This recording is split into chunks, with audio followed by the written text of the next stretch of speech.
we do have one more running back to speak about. And the reason why I forgot about him because I didn't write any notes down because I don't need to. Clyde Edwards-Helaire, one of my loves. The guy I took over Jonathan Taylor and mini rookie, and a lot of people did. A lot of people took Jonathan Taylor or Clyde Edwards-Helaire over Jonathan Taylor.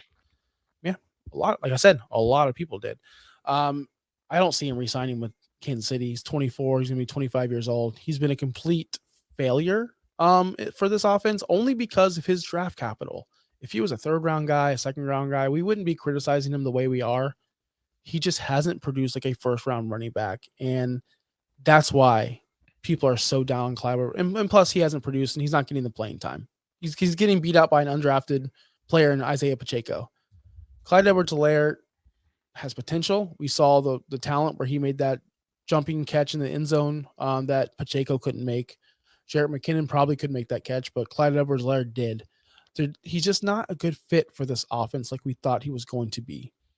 I can definitely see him getting a second chance somewhere else and be producing, and their expectations will be very low because we will forget that he was a first-round pick failure for Kansas City.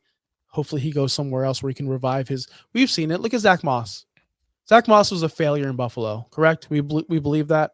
He went to Indy and did very well. Yep. Derrick Henry was a failure for his first 2 to 3 years, correct? Yes? Yeah.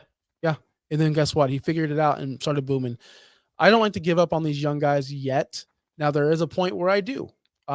If he moves on to a different situation and he does produce, I mean, he could be back. I know everyone's laughing at me. I know everyone's going to be commenting mean things about this, but I will say I'm not giving up on CEH yet. I'm not buying him in Dynasty, and I'm not selling him in Dynasty. If I have him, I'm holding. If I don't, I'm just letting him. I'm just going to let it play out. I don't know. I think you think this is another unsigned guy. I don't actually. I would. And then I looked at my list of teams that I think could add a running back, and I quickly remembered somebody. Clyde Edwards-Helaire wasn't always fantastic, but he was kind of involved in Eric Bieniemy's offense. I mean, he only played 10 games in 2021 and 2022, 13 in 2020. He had some injuries. His yards per carry, over 4 yards per carry, over 4.25 yards per carry each of those seasons. He did decently well. Throw him on a team with a young quarterback. Has another running back there also, like Brian Robinson. And maybe Clyde Edwards-Helaire can take over that Antonio Gibson role. Maybe he goes to the Commanders and gets repaired up with Eric Bieniemy.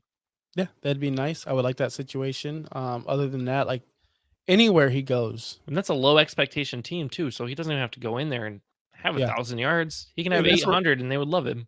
And that's where he has to go. He has to go to a spot where the expectations are a lot lower because this kid had a lot of pressure on him being a first-round pick. Watching guys like Jonathan Taylor just ball out while he's just on the sideline watching Isaiah Pacheco and Jarrett McKinnon do what he's supposed to do. He was supposed to be that dynamic Shady McCoy type player that they drafted out of LSU, and he just hasn't been. He's been a total disappointment and bust for your dynasty teams because if you did draft him, it had to be 101 or 102. It had to be. That's where he was going. In my leagues, at least, he was going, like I said, he was going against Jonathan Taylor, and we were all wrong. Thanks for listening. Be sure to like and subscribe wherever you watch or listen to podcasts. Follow on X and Instagram at OUSFFPOD. We'll be back next week for more ways to win your league.